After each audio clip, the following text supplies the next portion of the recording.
किसी भी competitive exam को निकालने के लिए स्ट्रेटेजी होना बहुत इंपॉर्टेंट है। स्पेशली जो लास्ट का टाइम बचता है ना, मतलब आपके जो 45-50 दिन बचे हुए हैं, उसमें आपको कैसे प्रिपेयर करना है, कौन कौन से सब्जेक्ट को पहले प्रिपेयर करना है, कितने टाइम आपको एक पर्टिकुलर सब्जेक्ट के लिए देने, जिससे आप मैक्सिमम से मैक्सिमम जो सब्जेक्ट हैं, टॉपिक्स हैं, कवर कर सको। तो इस वीडियो में बेसिकली मैं आपको बताने वाला हूं अपनी पर्सनल स्ट्रेटेजी जो मैंने यूज की थी और जिससे आप मैक्सिमम से मैक्सिमम टॉपिक अच्छे टाइम में कवर कर सको, जिससे आपको हेल्प हो IIMU CET एग्जाम में, जहां पे आप अच्छे से टॉप 150 और टॉप 5 रैंक निकाल सको। तो आशा करता हूं ये वीडियो आप अंत तक देखोगे और आपके जो भी डाउट्स स्ट्रेटेजी को लेके आपके क्लियर हो जाएंगे।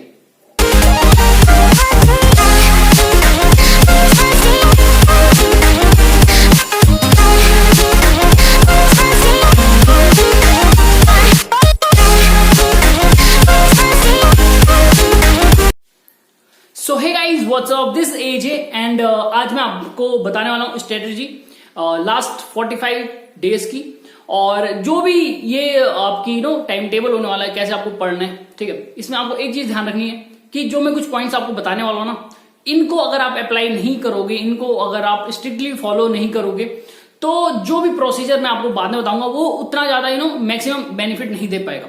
तो बहुत सिंपल सी चीज है, जो जो पॉइंट्स मैं आपको अभी बताने वाला हूं वो सारे आपको फॉलो करने हैं इन लास्ट 45 डेज में। ठीक है, और जो फिर आपका जो भी कैसे पढ़ना है वो आपको मैं मतलब आगे बता दूंगा। ठीक है, तो स्टार्ट करते हैं। सबसे पहले 6 से 8 घंटे की स्टडी बहुत ही ज्यादा इंपॉर्टेंट है।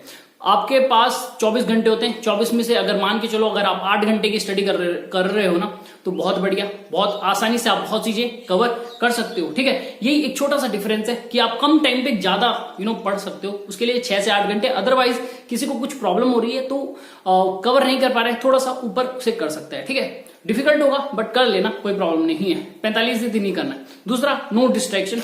सोशल मीडिया जो भी अकाउंट है आपके डीएक्टिवेट कर दो। मूवीज देखना स्टार्ट करो, कोई प्रॉब्लम नहीं है। जब चिल मारना है 3 घंटे की मूवी देख लो, लेकिन 3 घंटे में फिर पढ़ाई की मत सोचो और पढ़ाई में मूवीज की मत सोचो। ठीक है, बहुत सिंपल सा फंड है, इसको यूज करना।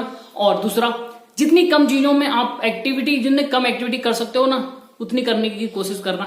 ज्यादा कहीं जाना मत, लाइक बहुत अच्छी तरीके से आपको क्वालिटी टाइम स्पेंड करना है इस टाइम में। क्वांटिटी की कोई जरूरत नहीं है, क्वालिटी टाइम जितना आप स्पेंड कर सकते हो, जितने आप नॉलेजेबल इस टाइम पे बन सकते हो, प्रोडक्टिव बन सकते हो, तो बनने की कोशिश करो कि जिससे आपको मैक्सिमम बेनिफिट हो। जितनी ज्यादा आप चीजें सोचोगे ना, उतनी ज्यादा दिमाग में थॉट्स आते हैं। ये एक सबसे बड़ी प्रॉब्लम है, इसीलिए मैं टेलीग्राम ग्रुप को उतना ज्यादा रिकमेंड नहीं करता हूं, अगर आपने देखा होगा, बट मैंने खुद बनाया हुआ है, वो रिक्वायरमेंट है। लेकिन फिर मैं बात करता हूँ, स्टडी के प्रति आपको सीरियस होना पड़ेगा। सीरियस अगर नहीं होते हो आप, तो आपको इसके कॉन्सिक्वेंसेस झेलने पड़ेंगे। देखो, सिंपल सी बात बता रहा हूं, एक सिंपल सी बात सुनो। ये एक बैच है, ठीक है, जो ये अगस्त बैच है ना, अगर आप इसमें नहीं निकलते हो, आप सीधे 6 महीने पीछे चले जाओगे। मतलब आपको फिर से स्टार्ट करना पड़ेगा, और तो फैब बैच के लिए स्टार्ट करना पड़ेगा। और जो BSc BTech वाले ना, उनको तो 1 साल। So it is very important, थोड़ा सा सीरियस आपको होना पड़ेगा। थोड़ा सा का मतलब है कि बहुत ज्यादा। ये 45 दिन अच्छे से पढ़ लो, इससे रिजल्ट आपको मिल जाएगा। अदरवाइज 6 महीने प्रॉब्लम हो सकती है आपको। ठीक है, दूसरा, focus on 11th and 12th equally. 11th को अपनी प्रेफरेंस देनी है, क्योंकि पिछले बार IIMU CET एग्जाम में 11th का पोर्शन काफी ज्यादा आया था। 45 to 50% मान के चलो, ऐसा यहाँ पर एक पोर्शन था मैथ्स का। तो आपको 11th को भी उतनी ही प्रेफरेंस देनी है जितनी आप 12th को दे रहे हो। ठीक है, बहुत छोटी छोटी चीजें, बस इनको समझ के फिर अप्लाई करना। फिर दूसरा है क्वालिटी ओवर क्वांटिटी। वही मैंने आपको बताया कि आपको ज्यादा एक्टिविटीज नहीं करनी है। एक्टिविटीज वैसी करो जिसमें आप पढ़ाई से रिलेटेड हो, या आपके दिमाग को मोटिवेट कर सके। ठीक है, क्योंकि इस टाइम पे आपको बहुत टाइम पे लगेगा यार कि मैं क्या कर रहा हूँ, नहीं पढ़ पाऊंगा, लेकिन इस टाइम पे मोटिवेशन बहुत इंपॉर्टेंट है। मोटिवेशन के लिए ये मोटिवेशन वीडियो तो बिल्कुल मत देखना। ठीक है, जो भी आपको ये दिखती है 5 मिनट, ये तो थोड़े 5 मिनट के लिए वो करेंगी, छोड़ देंगे। इसके लिए आपको क्या करना है, एक बार सोचना अपने सपने के बारे में। आप किस इंस्टीट्यूट में जाना चाहते हो, कौन सी रैंक लाना चाहते हो, कैडेट, मर्चेंट नेवी, इनके बारे में थोड़ा सा सोचना। वो मोटिवेशन खुद से आ जाएगी। तो ये बहुत इंपॉर्टेंट है, मोटिवेटेड हर टाइम में रहो। दूसरा, 6 से 8 घंटे जब आप स्टडी कर रहे हो ना, तो इसको आपको शिफ्ट में डालना है। ऐसे बिल्कुल मत डालना कि 4 घंटे में ये कर देता हूँ, 4 घंटे ये कर देता हूँ, ऐसा नहीं।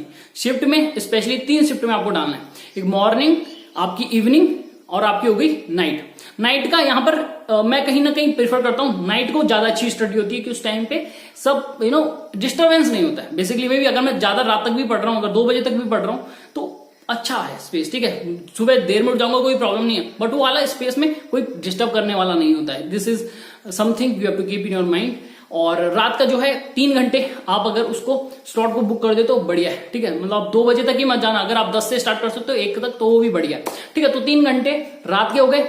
इवनिंग में आप डिसाइड कर सकते हो आपको 5 बजे बाद जाना है या 5 बजे के पहले, क्योंकि कभी कभी किसी का मूड होता है, ये सोने वाला मूड भी उस टाइम पे आता है, तो 2 घंटे वहां पर आपको स्टडी करनी ही करनी पड़ेगी। और मॉर्निंग के 2 घंटे 10 के बाद कर सकते हो या 9-10 ऐसे कर सकते हो, ठीक है, 9 से 11 ये आप पे डिपेंड करता है, समझ गए। सुबह की शिफ्ट में 2 घंटे, इवनिंग की शिफ्ट में 2 घंटे, नाइट की शिफ्ट में 3 घंटे। अब देखो ये हुए 7 घंटे। अब इसको 1 घंटे ऊपर कर सकते हो, 1 घंटा नीचे कर सकते हो अपने कंफर्ट लेवल के हिसाब से, ठीक है। बहुत इजी सा बताया हुआ है, तो इसीलिए आपको ज्यादा से ज्यादा चीजें मतलब आप अगर ज्यादा पढ़ना चाहते हो तो 8 घंटे जाओ, कम पढ़ना चाहते हो 6 घंटे भी जा सकते हो, क्योंकि वो डिपेंड करता है पर्सनली कि आप कितना कंफर्टेबल अभी सिलेबस के साथ हो। फिर हम बात करते हैं फॉर्मूले शीट आपको बनानी है मैथ्स और फिजिक्स में, ये बहुत इंपॉर्टेंट है, लास्ट में रिवीजन के टाइम पे ये काम आएगी। हाईलाइटर का यूज कर सकते हो, बिल्कुल करें। हाईलाइटर से क्या होता है कि लास्ट में जब आप ना रिवीजन मार रहे होंगे ना, क्योंकि इसमें रिवीजन भी दिया है मैंने, तो रिवीजन मार रहे होंगे उस टाइम पे ना बहुत ज्यादा हेल्प करता है हाईलाइटर की। इंपॉर्टेंट पॉइंट ये है, ये बढ़िया, तो आप सीधे देख लोगे, और जहां पे आपको प्रॉब्लम आ रही है तो आप भी देख लोगे, तो जल्दी जल्दी लास्ट में आपका टाइम बच जाएगा। फिर है एक सबसे इंपॉर्टेंट पॉइंट, इस शेड्यूल को आपको स्ट्रिक्टली फॉलो करना पड़ेगा। अगर आप नहीं करोगे, एक दिन भी वेस्ट कर रहे हो अपना, तो वो ना जो काम होगा वो अगले दिन पे चले जाएगा। फिर ना वो ऐसे बढ़ते बढ़ते आपका जो शेड्यूल है वो कहीं ना कहीं उतना अच्छा नहीं रहेगा, ठीक है। सो आपको ये भी सोचना है कि सबके सब अगर ये फॉलो करेंगे ना तो आपको पीछे नहीं रहना है, सबको अच्छे से ये फॉलो करना पड़ेगा। अदरवाइज कहीं ना कहीं अगर आप फंस रहे हो तो सबको बेनिफिट मिल जाएगा एक दिन का, ठीक है। कंपटीशन में यही सबसे बड़ी प्रॉब्लम है कि आप रुक नहीं सकते हो। दूसरा जो कि इंपॉर्टेंट है, बहुत ही ज्यादा इंपॉर्टेंट है, अगर आप जब इतनी चीजें कर रहे हो तो इसके लिए आपका दिमाग है ना एकदम अच्छी स्टेट में होना चाहिए। उसके लिए आप एक्सरसाइज कर सकते हो, मेडिटेशन कर सकते हो, मूवीज देखना चाहते हो मूवीज भी देखो, कोई प्रॉब्लम नहीं है, ठीक है। अगर आप 8 घंटे पढ़ रहे हो तो उसमें 12 कितने, ठीक है, 16 घंटे आपके पास बचाते हैं, तो उसमें 3 घंटे मूवी देख लो, कोई प्रॉब्लम नहीं है। लेकिन उस टाइम पे ना सो पढ़ाई की मत सोचना, और जब पढ़ाई करोगे तो उस टाइम पे उसकी मत सोचना। अच्छा फंडा है, देखना कभी, बहुत काम आता है। और एक लास्ट है, ओन टाइम, अपने लिए थोड़ा सा टाइम निकालो, अपना इंट्रोस्पेक्ट करो कि कितना आपने पढ़ लिया है, कैसी आपकी लाइफ जा रही है। इससे क्या होता है ना, क्वालिटी टाइम बढ़ जाता है। फिर कहीं ना कहीं हमें लगता है कि हम ये करना है, और उससे मोटिवेशन बड़ी ज्यादा आती है, ठीक है। कि आप जब आप अपने बारे में सोचते हो ना, तो ये एक आपको देखना पड़ेगा कि अपने बारे में सोचो कि आप क्या कर रहे हो, क्या करना चाहते हो, कितने दूर अपने मंजिल से हो, ठीक है। ये आपको मोटिवेटेड रखेगी।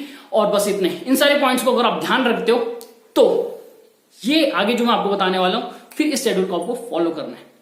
चलो तो स्टार्ट करते हैं। देखो सबसे पहले आपको कुछ चीजें ध्यान में रखनी है। अगर आपके पास 45 डेज रिमेनिंग है, इससे ऊपर भी जा सकता है और इसके अराउंड भी हो सकता है, ठीक है। वो अपने हिसाब से देख लेना जब डेट कंफर्म हो जाएगी। बट अगर आपके पास 45 डेज है, जो मैं मेल के हिसाब से बता रहा हूं आपको, ठीक है, तो पहले के जो 15 दिन है, मतलब 17 से 31 तक, ठीक है, जुलाई का 31 तक जा रहा है, तो 17 से 31 तक आपको क्या करना है, फिजिक्स, इंग्लिश और केमिस्ट्री, ओनली इन तीनों पे ही आपको फोकस रखना है।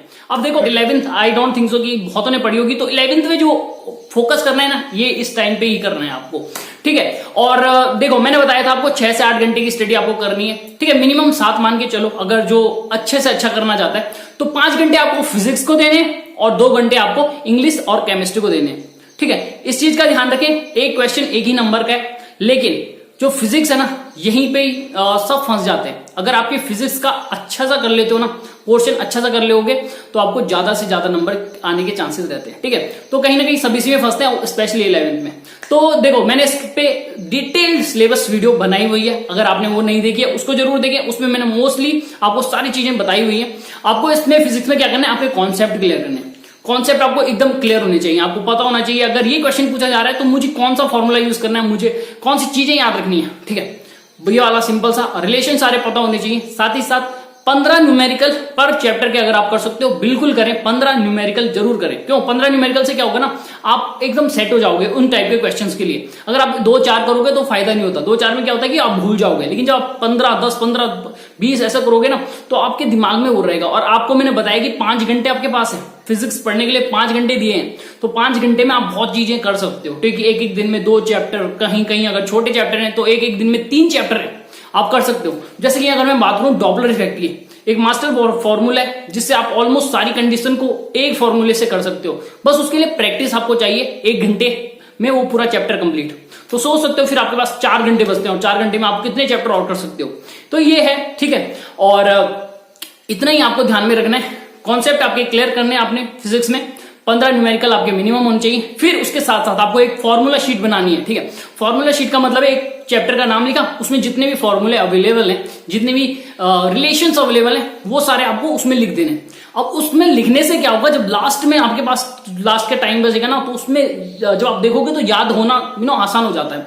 तो ये चीज आप ध्यान रखना फिजिक्स में कि आपको फॉर्मूले शीट भी लास्ट में बनानी है, ठीक है। फिर मैं बात करता हूं इंग्लिश और केमिस्ट्री की। 2 घंटे मैंने बोला है कि आपको इसको देना है। 2 घंटे में आपको बेसिकली क्या करना है, केमिस्ट्री की मैं बात करूं, एनसीईआरटी से ऊपर जाना मत, एनसीईआरटी अच्छे से कवर कर लेना, जो भी मैंने यहाँ पर सिलेबस पहले ही बताया हुआ है, तो इसमें कोई प्रॉब्लम नहीं आनी चाहिए आपको, ठीक है। और एनसीईआरटी बताई दी है। उसके साथ साथ जब मैं बात करता हूँ इंग्लिश की, इंग्लिश में कोई कॉम्पिटिटिव बुक आप ले सकते हो, अदरवाइज गूगल का सोर्स ले सकते हो, क्योंकि सिलेबस पहले से बताया हुआ है। इसके साथ साथ आपको करना क्या है, 2 घंटे आपको मिल रहे हैं ना, और ये इनफ है, बिलीव मी, ये इनफ है। इंग्लिश में बहुत आसानी से सब आप पढ़ सकते हो, लेकिन एरर वेरर में भी आपको थोड़ा टाइम लग जाए। लेकिन उसके साथ साथ आपको क्या निकालना है, वोकैब के लिए टाइम निकालना है। 5 वोकैबुलरी की बात कर रहा हूं मैं, 5 वोकैबुलरी आपको पर डे याद करनी है। बहुत ईजी हो जाएगा, ठीक है। अगर आप ना सिनोनिम्स एंटोनियम्स में नहीं फंसना चाहते हो या वोकैबुलरी में नहीं फंसना चाहते हो, इसके साथ आप इडियम भी तैयार कर सकते हो, ठीक है, वो अपने हिसाब से मिक्स करके। तो इसमें ना आपको बाद में प्रॉब्लम नहीं होगी। देखो, अगर आपके पास 45 डेज है, मान के चलो आप 40 दिन में प्रिपेयर कर रहे हो, 40 × 5 200 वोकैबुलरी आप आराम से याद कर लोगे। और बिलीव मी, कोई ना कोई आराम से ही फंस जाएगा। मान के चलो अगर आपके पैसेज में वोकैबुलरी या सिनोनिम्स एंटोनिम्स कुछ भी पूछ लिया, और एक्स्ट्रा में भी पूछ रहा है ना वो वोकैबुलरी, इसका वो बताओ सिनोनिम्स एंटोनियम, या इसको सिमिलर वर्ड, तो वहां पे ये इजी हो जाता है और 4-5 नंबर आपके यहीं से आ जाएंगे। तो इसके लिए आपको अलग से नहीं पढ़ना पड़ेगा, ठीक है। तो ये मैं कहीं ना कहीं आपको बोलूंगा कि स्टार्टिंग से ही लेके चलें, ठीक है, जिससे आपके लिए इजी हो जाएगा। एक दिन में 5 याद करना कोई बड़ी बात नहीं है, ठीक है। आपको ज्यादा 5 मिनट देने, और 5 मिनट में 5 याद हो जाएंगे। फिर मैं बात करता हूं, आपके 15 दिन हो गए, अब मैं स्टार्ट कर रहा हूं अगस्त की, 1 से 15 अगस्त की मैं बात कर रहा हूं, ठीक है। और इंडिपेंडेंस डे भी आता है आपका 15 अगस्त को, तो उसको भी सेलिब्रेट करेंगे। बट यहां पर आपको जो ध्यान रखना है, मैथ्स में आपको देने 5 घंटे, बताया था आपको 6 से 8 घंटे आपको प्रिपेयर करना है। तो इस हिसाब से मिनिमम मैं 7 घंटे मान रहा हूं, ठीक है। मिनिमम का मतलब एक अच्छे के लिए, ठीक है। 5 घंटे आपको मैथ्स को देने। और मैथ्स में क्या है, मैथ्स में एक ही फंडा है, वो है practice. Believe me, smart work यहां पर ऐसा कुछ भी मत सोचना कि आप ट्रिक व्रिक यूज कर रहे हो, नहीं। यहां पर 100% प्रैक्टिस आपकी यहां पर रिक्वायर्ड है। और प्रैक्टिस जितनी ज्यादा कर सकते हो ना, करना। अब क्या होता है ना, कभी कभी ऐसा होता है, देखो, अगर तुम कुछ क्वेश्चंस कर रहे हो ना, और तुम्हारे वो आंसर आते रहते हैं ना, सही आ रहे हैं, तो तुम्हें अच्छा लगता है और फिर तुम और करने की कोशिश करते हो। तो ये इंटेंसिटी आपके पास होनी चाहिए, ठीक है। डिमोटिवेट नहीं होना, अगर नहीं आ रहा है आंसर कोई प्रॉब्लम नहीं है, दूसरी बार करो, और नहीं आ रहा है तो उसको छोड़ दो, उसको बाद के लिए रहने देना। ऐसा मत करना कि नहीं आ रहा है तो लगे रहो, नहीं। ऐसे में क्या होता है ना, और डिमोटिवेशन आता है। तो अगर नहीं हो रहा है तो उसको छोड़ दो और फिर आगे बढ़ते रहो, और फिर बाद में अदरवाइज आपके अगर दोस्त हैं, कोई टीचर हैं, उनसे पूछ सकते हो कि मुझे इसे कैसे करना है, ठीक है। और काफी आसानी से वो आपको बता देंगे। अदरवाइज मैं भी यहां पर देखूंगा अगर कुछ आपके लिए और निकाल सकूं, ठीक है, तो उस हिसाब से मैं आपको बता दूंगा। लेकिन एक चीज जो आपको ध्यान रखनी है, मैथ्स में क्वेश्चंस करना बहुत इंपॉर्टेंट है। और एक चैप्टर से मैं कहीं ना कहीं बोलूंगा 20 क्वेश्चन, और उससे भी ज्यादा अगर कर सकते हो तो ये पक्का करें, ठीक है। मैथ्स में चैप्टर बहुत ज्यादा नहीं है, अगर आपने देखा होगा कि फिजिक्स के मुकाबले चैप्टर उतने डिफिकल्ट नहीं है और ज्यादा नहीं है। ज्यादा का मतलब है इन द सेंस कि आपको कुछ इंपॉर्टेंट चैप्टर पे ही ध्यान देना है, कुछ कुछ आप छोड़ भी सकते हो, ठीक है। जैसे मैंने आपको बताया था बाइनोमियल थ्योरम, अगर आप छोड़ना चाहते हो छोड़ सकते हो, देखो। तो अदरवाइज 10 चैप्टर 20 क्वेश्चंस आपको पक्का करने ही करने, ठीक है। जैसे कि आपका इंटीग्रेशन हो गया, तो वहां पे और ज्यादा भी कर सकते हो। और कोई अगर छोटा छोटा चैप्टर है ना, तो वहां पे 10 क्वेश्चन में काम चल जाएगा। जैसे डिटर्मिनेंट है, तो एक ही प्रॉपर्टी वाले जो मीन्स लाइक आप एक प्रॉपर्टी वाले क्वेश्चन कर लो, जिससे आपको मतलब पता रहे बस कि प्रॉपर्टी ये यूज होनी है। इसमें ऐसा नहीं है कि एक ही प्रॉपर्टी से आप 10 क्वेश्चन कर रहे हो, नहीं, ऐसी कोई जरूरत नहीं है, ठीक है। तो अलग अलग प्रॉपर्टी को यूज करके आप जितने ज्यादा क्वेश्चन कर सकते हो, तो बिल्कुल उससे करें जिससे आपको ज्यादा हेल्प हो। फिर मैं बात करूं जनरल एप्टीट्यूड की, बहुत इंपॉर्टेंट है। इसके लिए भी प्रैक्टिस चाहिए, ठीक है। बहुत सी चीजें हैं जो आपको तभी आएंगी जब आपके पास प्रैक्टिस है, और फास्ट कर पाओगे तो करने को तो कोई भी कर देगा, लेकिन अगर आपको फास्ट करना है ना तो आपके को प्रैक्टिस जरूर रिक्वायर्ड है। और जनरल एप्टीट्यूड में जैसे मैं बात करता हूँ डायरेक्शन वाले या रिलेशन वाले, उसने पूछ लिया आंटी का ये बेटा और ये बहन कौन है, तो आप ना फिर वो टाइम लगता है। लेकिन वहीं भी आप एरो का यूज करोगे ना, एरो से होता है तो जल्दी जल्दी से आप आंसर निकाल लोगे। या डायरेक्शन का हो गया, जल्दी जल्दी आप कर लोगे। तो यही है एक डिफरेंस, ठीक है, जिसकी प्रैक्टिस ही होगी। जैसे कि मैं बात करता हूं एज से रिलेटेड क्वेश्चन, ठीक है, तो उसमें एक्स यूज कैसे करने हैं हम, x-3 x+4, तो जल्दी जल्दी आंसर आपके निकल जाएंगे ऐसे में करके। अदरवाइज आप एक सिंपल नॉर्मली सोचोगे तो आपको टाइम लग जाएगा। तो ये कहीं ना कहीं एक सजेशन रहेगा, इन चीजों को अच्छे से देखें। साइट में जनरल एप्टीट्यूड से रिलेटेड ऑलमोस्ट सारे क्वेश्चन है, तो एक बार क्या करना, साइट में जाना, ठीक है, जनरल एप्टीट्यूड क्वेश्चन लिखना गूगल पे, एंड आपको क्या करना है, क्लिक कर देना है। फिर आपके पास बहुत सी साइट्स आएंगी और वहां पर क्या होता है ना, वो आपको आंसर भी देती है, क्वेश्चन भी देती है, और टाइम लिमिट के हिसाब से भी देती है कि 30 मिनट में 30 क्वेश्चन अगर आप करते हो तो करो, ठीक है। ऐसे वाले क्वेश्चन, ऐसे वाली साइट्स भी आपको देखने को मिल जाएंगी, तो आप वहां जाइए, वहां करिए। साइट में क्या करिए, एवरी टॉपिक से क्वेश्चन कीजिए, ठीक है। जैसे कि मैं बात कर रहा हूँ प्रॉफिट लॉस से, ठीक है, तो आपने कर दिया। फिर आप दूसरे में गए रिलेशन वाले में, रिलेशन में कर दिया, नंबर सिस्टम से कर दिया। फिर ऐसे में ना क्या होता है ना कि आपकी प्रैक्टिस बन जाएगी और आपको पता होगा यार कि ये सारे तो मुझे आते हैं। अब जो पेपर में कोई भी डिफरेंट टाइप का अगर क्वेश्चन भी आ रहा है, ठीक है, अब आपने वो तो पहले देख लिया है तो आप इजी से कर लोगे, ठीक है, आसानी से कर लोगे। वही किसी ने देखा नहीं होगा तो कि मे बी वो कर तो ले, लेकिन उसे टाइम लगेगा। तो इस चीज का ध्यान रखें कि अगर आप पहले से तैयार हो ना तो बढ़िया है, ठीक है। तो आपको बस ये ध्यान रखना है 15 जो दिन है, मतलब इसमें आपको सारी चीजें पहले कवर करनी है, ठीक है। और जब आप कवर कर लोगे फिर आपके बचते हैं 15 दिनों जो रेस्ट डेज हैं। अब देखो यहां पर जो भी आपने पढ़ा है आपको यहां पर ब्रशअप करनी है चीजें, ठीक है, क्योंकि भूलने का चांसेस बहुत रहता है, आपको भी पता होगा, ठीक है। आपने कोई अगर किसी के लिए पढ़ा है तो बिल्कुल भूलने के चांसेस बहुत ज्यादा रहते हैं, तो आपको यहां पर पहले रिवाइज करना है। अब रिवाइज का मतलब है, देखो फिजिक्स को 3 दिन में अगर आप कर सकते हो या 5 दिन में रिवाइज कर सकते हो, बिल्कुल करें, ठीक है। फिजिक्स में रिवाइज जितना कर सकते हो बिल्कुल करें, साथ ही साथ इंग्लिश और केमिस्ट्री को मतलब मान के चलो 5 दिन में अगर आप रिवाइज कर सकते हो कर लो, बहुत आसान हो जाएगा, ठीक है, क्योंकि आपने पहले से पढ़े हुए हैं, ठीक है। तो बस ऐसे देखना है, और जैसे कि 12th में करते हैं, ठीक है, मतलब थोड़ा सा 1-2 क्वेश्चन हाथ से कर लो, बस सिंपल सा। या आप एक चीज और कर सकते हो कि उनके एग्जाम्पल पे चले जाओ, ठीक है, मतलब क्वेश्चन करने की जरूरत नहीं है, बस एग्जाम्पल रिविजन के लिए कि आपके दिमाग में वो चीजें अच्छे से घुस जाए। फिर मैं बात करता हूं मैथ्स और जनरल एप्टीट्यूड की, इसमें भी 5 दिन अगर आप दे सकते हो या 4 दिन अपने हिसाब से देख लेना, ठीक है। अगर फ्लक्चुएट करेगी डेट तो उसके हिसाब से 5 दिन मान के चलो, अगर आप मैथ्स और जनरल एप्टीट्यूड को रिवीजन में लगाते हो तो कर लेना, ठीक है। और साथ ही साथ देखो अब आपकी ना रिवीजन भी हो चुका है, ठीक है, और रिवीजन में मैंने आपको बता दिया है कि आपको मेन क्या करना है। आप ये कर सकते हो कि क्वेश्चन ना करो, जो एग्जाम्पल होते हैं ना बुक्स में, तो एग्जाम्पल से कर सकते हो। अदरवाइज कोई इंपॉर्टेंट क्वेश्चन है तो उस हिसाब से कर लो, अदरवाइज एग्जाम्पल से रिवीजन अच्छा हो जाता है। और फॉर्मूले मैंने बताया था आपको, फॉर्मूले शीट बनानी है, ये मैथ्स के लिए भी बनानी है, ये फिजिक्स के लिए भी बनानी है। अब ये फॉर्मूले शीट अब इंपॉर्टेंट है, इस फॉर्मूले शीट को आपको जितने भी दिन बचे हुए हैं, आपके पास 4-5 दिन और बचे हुए हैं, हर दिन याद करना है, ठीक है, हर दिन याद करना है, वो भी बाय हार्ट। रटने की जरूरत नहीं है, रट भी सकते हो वो अलग बात है, बट आपको पता होना चाहिए इसे कैसे यूज करते हैं। जब आप ये करना स्टार्ट करोगे ना तो आप देखोगे ये कॉन्फिडेंस आपके अंदर आने लग जाएगा। बस इतना, इससे ज्यादा कुछ नहीं है करना। साथ ही साथ देखो अब जो ये 15 दिन थे इसमें तो आप रिवीजन कर ही रहे थे, रिवीजन के लिए मैंने काफी टाइम भी दिया है, 5 दिन काफी होते हैं, ठीक है। अब सैंपल पेपर आपको देना है। अब सैंपल पेपर यहां पर अनफॉर्चुनेटली नहीं है available, that's the main problem. देखो आपको मिलेंगे सैंपल पेपर, बिल्कुल कोई बोलेगा कि भाई क्यों नहीं मिल रहे हैं, मिलेगा, कोई मिलेगा, लेकिन वो कहीं ना कहीं मुझे लगता है कॉपी पेस्ट वाले हैं और बहुत ज्यादा यूजफुल नहीं होते हैं, ठीक है। सैंपल पेपर मैंने भी देखे हुए हैं और आपको कहीं मिलेगा नहीं, क्योंकि ऑनलाइन जो एग्जाम होते हैं ना उनके ये लास्ट ईयर पेपर जो भी होते हैं वो कहीं डालते भी नहीं है, तो दैट्स ऑल्सो अ प्रॉब्लम।